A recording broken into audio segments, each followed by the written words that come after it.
This is Dolynny TV, ladies and gentlemen. Good afternoon and welcome back to yet another edition of Edmonton Oilers discussion. And well, today where to begin? Ty Tullio is going to go up and play with the Bakersfield Condors for the time being. That's a thing that's happening. Okay, let's keep that in mind. And I might have a video fully on that, but as it's already almost 6 o'clock this evening as I hit the record button, I figured I'd just better mention that before I forget to mention that later tonight. So, my friends, we find ourselves in the midst of a 10-2-0 run here the Edmonton Oilers are on, and well, you know what? Despite starting 3-6-0, I think everybody's ready to say the Oilers are looking legit, right? I threw out a stat in the post-game recap last night about the Oilers needing 64 points to get into the playoffs, right? 64 points to get into the playoffs. The Oilers currently at 26 points on the season. That leaves them 26, at 38 points to go. That is 19 wins, right? 19 wins to go on the season. The Oilers have a total of 35 games left in the NHL season. That's all we have left, by the way. Very crazy. It's coming up quick. It's already gone by very quick, but 19 divided by 35 is the Oilers need to win 54% of their remaining games, right? Obviously, if you get 19 wins and a couple OT losses, you're doing exactly what you need to do. But 54%, so that's 19 and 16 and 0 the rest of the way home, just based on regulation wins and regulation losses. That's pretty crazy. The Oilers technically at the same rate could go like 18, 15 and 2, right? Add on an extra couple of losses and away you go, as long as they're in overtime. So there's a path here for the Oilers down the stretch that looks very simple, right? Obviously, after starting 3-6-0, you wouldn't have said the Oilers would be that team that all they need by the 21-22 game mark is to win just over 50% of their remaining games and they'll make the playoffs. And especially in the Canadian division, where obviously if losses stack up, even 54% of your games might not be good enough depending on who gets hot and who starts beating who. That's kind of the fun part of all of this, but that's where that 64 point number really comes into effect. Is 94 points last year pretty much a guaranteed playoff spot out of the top 16 teams. And well, you know what, 64 is the translation for a 56 game season, so that's a pretty good little mark to reach, right? Toronto's almost halfway there. A win against the Oilers on Saturday, that's going to do that for them and get us in a situation where we'd be down 6-4, some kind of points against Toronto, and realistically be able to sit there and say, well, Toronto's now 32, they're halfway home.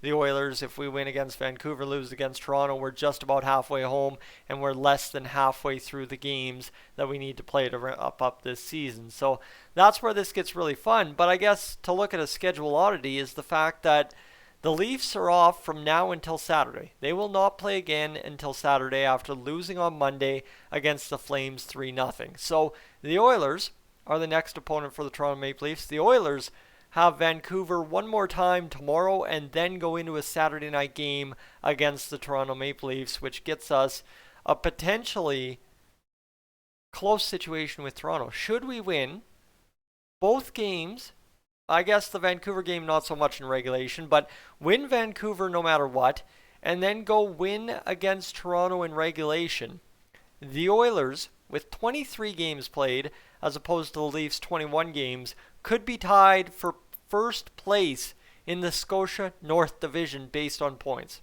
Not points percentage, not this or that. I'm sick of hearing the points percentage, because as long as you keep it going, we'll get something done at the end of the year, I promise. But 30 points by the end of Saturday night's game could have the Oilers tied with the Leafs going into Sunday morning. That sounds pretty good for first place, does it not? I think there's several viewers here on Dolynny TV who would quite enjoy watching the Oilers and Leafs battle it out for first place. And that's, after all, when we started this season, right? When the slate was 0-0-0. That's what we expected. That's where we thought we'd be. That's where we thought we should be. we should be at bare minimum in a position to host home playoff games through the first round. Now, take a look around you. The Oilers are in that position. The Oilers are poised to be in a battle for first place officially going into Saturday night's game with a win against the Vancouver Canucks tomorrow night, right? Like, you're starting to see, and this is all coming together based on exactly what the Oilers have needed to do for the past 2 years, past 3 years, past 15 years. Is, you know what, we're a merry bunch of misfits most of the time. I don't care if you're talking the 16-17 team that went 2 rounds deep. I don't care about last year's team. I don't care about any team. Even the 05-06 team was realistically a merry band of misfits, realistically, that got the job done and created some magic moments for us as Oilers fans. And you know what, this year's no different. Seriously.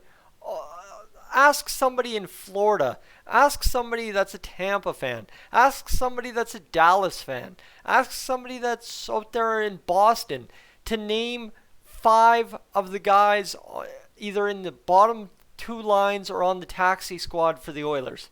I bet you they'll come up with James Neal. They might come up with Alex Chiasson, and they'll have not a clue about any of the other guys, realistically, right? I mean, the odd guy might be able to come up and tell you Kyle Turris, but realistically, probably not. So this is the beauty of this, right? Is every year it's the same thing. We have a merry band of misfits that either go out there, sink or swim, and we live or die by it. And this year, right, what I was committed to saying right off the start of the year is the fact that this team is capable of doing great things. It's not because they are like superstar players, all of them, because absolutely not. I know I'm never going to win the argument with 99% of you watching this video that Darnell Nurse is playing at an elite level this year, simply because of previous history in my mind. But that said, right, is this defense. You've seen it for the past 5 games on display. 7 goals against in the past 4, 13 in the past 5, and realistically, only one of those is a loss. You can probably guess where that 6-goal jump comes. But for the Oilers, this defense is capable. And that's saying something when you're missing Ethan Bear, William Lagesson, and, of course, now Slater Cuckoo, who to this point of the year has been a steady Eddie, very important player on the Oilers' back end when times were tougher. So this is where it gets really fun is, honestly, right, is all along it's been there. All along. Despite starting 3-6-0, despite anything this season, it's been there. The ability to win in bunches has been there for the Oilers. It was just about doing the job and doing it good. And that's what the Oilers have done in this past 12-game streak since starting that season 3-6-0. So now, right, arguments aside, I don't think anyone's sitting here arguing about how terrible the Oilers are going to miss the playoffs anymore this season, because quite simply, the math says less than 55% of your games have to be wins the rest of the way home, and you get the job done. That's what the math says. Crazy, I know. But you look at it, is again, it's not on the backs of like up and down the lineup superstars. I don't think anyone's, and myself included, I love Josh Archibald. Don't get me wrong. He plays the game the right way, the way I love to watch the game be played. But Josh Archibald is the furthest thing from a superstar you're going to find in the NHL. But he's a guy that you can win with. He's a guy that goes out there and helps you win every single night. Similar mentality, Yamamoto plays really well off a big guy down the middle like Jujhar Khaira. Tyler Ennis, give him a little bit of skill on the other wing and see what happens. Well, you saw what happened last night, a 4-3 win. I'm still putting this banner up. I don't care. I simply do not care because, well, it's right there.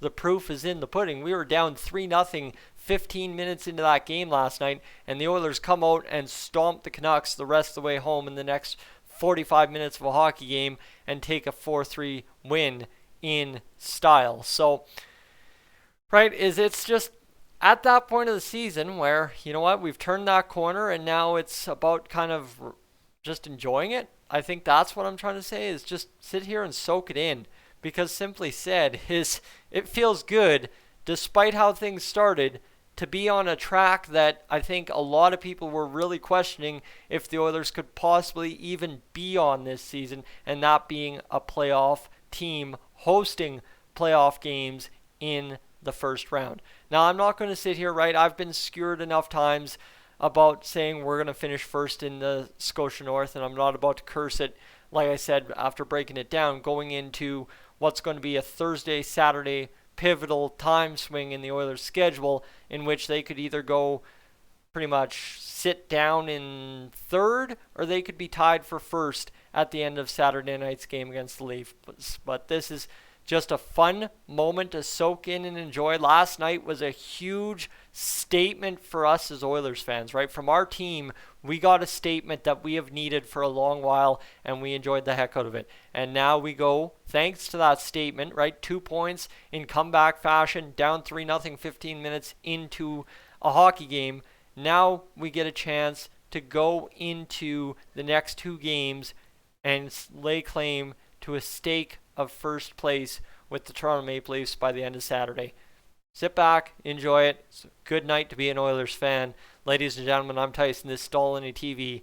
Congrats once again to Ty Tullio, the Oilers' 5th round draft pick, getting on up into the Oilers organization with the Bakersfield Condors. I am up on out of here.